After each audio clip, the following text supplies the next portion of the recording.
자, 화면 볼게요. 아까 중심세포라는 것은 동물세포에는 없고 식물세포에 있다고 그랬는데, 그렇다고 해서 식물세포에만 있냐 그런 건 아닙니다.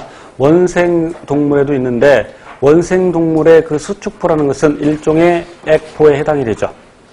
수축포는 일종의 액포에 해당되는데, 수축포는 예를 들어 이 집신벌레가 저장액의 환경에 있을 때, 저장액이라는 것은 그 세포보다 쉽게 말하면 농도가 더 낮은 용액, 더 구체적으로 그 세포의 삼투압보다 더 낮은 삼투압을 갖는 용액일 때 그걸 저장액이라고 하고, 저장액의 환경에 있을 때 물이 들어오게 되는데, 그럼 물이 들어오면 이 녀석은 자신이 유지되는 것보다 농도가 더 낮아지는데, 그래서 수축포의 활동에서 물을 밖으로 내보내고, 이런 과정을 통해서 노폐물을 함께 내보낼 수 있죠. 그래서 수축포가 삼투압 조절에 관여한다.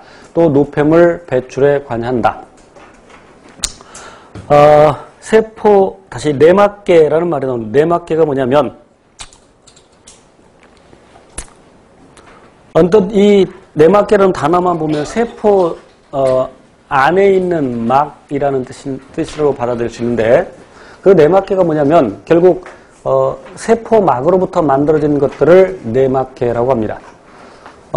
아까 소포체가 어떻게 해서 만들어졌냐면, 요 세포막이 안으로 말려 들어가면서 소포체가 형성이 되고, 소포체 일부분이 떨어져 나와서 이렇게 골지체가 형성이 됩니다. 그래서 소포체, 골지체, 또 이런 소낭들, 이런 것들은 내막계라고 합니다. 그런데 아까 소포체 일부분이 핵을 다시 염색사를 에워싸서 핵막을 형성한다고 그랬죠. 그래서 핵막도 내막계에 해당이 되죠. 아까 칠판 잠깐 볼게요. 기본반에서 언급했습니다만 반드시 기억해야 될 내용이, DNA를 갖고 있어서 자기 복제가 가능한 세포소관이 핵, 그리고 엽록체, 미토콘드리아, 이런 것들은 이중막이고,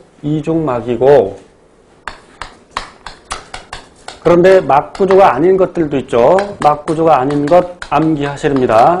리, 중, 인, 염, 앞글자 따서. 그래서 리보솜.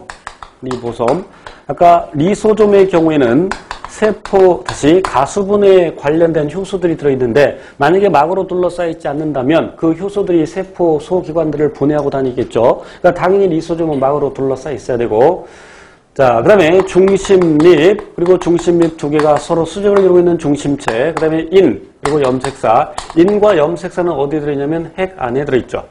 자, 그러면 이중막인 거 외우고 막구조가 아닌 거 외우고, 그럼 나머지는 단일막이라는 얘기죠. 그러니까 소포체, 골지체, 그리고 리소좀, 그리고 퍼옥시좀, 이따 설명드릴 겁니다만 퍼옥시좀, 이런 것들이 막구조를 갖고 있는데, 내막계라는 것은 결국 세포막으로부터 만들어진 것들, 아까 언급했듯이 엽록체와 미토콘드리아는 그 기원이 세균이죠. 그래서 엽록체와 미토콘드리아는 물론 세포 안에 있는 막구조물이긴 하지만 엽록체와 미토콘드리아는 내막계에 포함시키지 않습니다. 그럼 세포막은 내막계에 포함시키냐 안 시키냐? 세포막도 내막계에 포함을 시킵니다. 퍼옥시좀은 내막계에 포함시키지 않습니다. 뒤에 나오는데, 그러니까 그 기원이 세포막으로부터 형성된 것들, 그래서 세포막 포함해서 소포체, 그 다음에 핵막, 골지체, 리소좀, 이런 것들. 그러나 퍼옥시좀은 다른 방법으로 만들어집니다. 뒤에 나옵니다.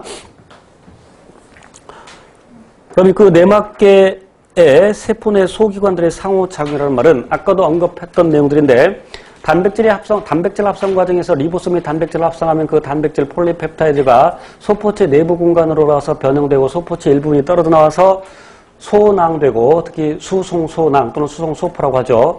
그 녀석이 골지체로 이동을 하고, 골지체에 더 많은 변형이 일어나면서 골지 일부분이 떨어져 나와서 분비수망이 되고,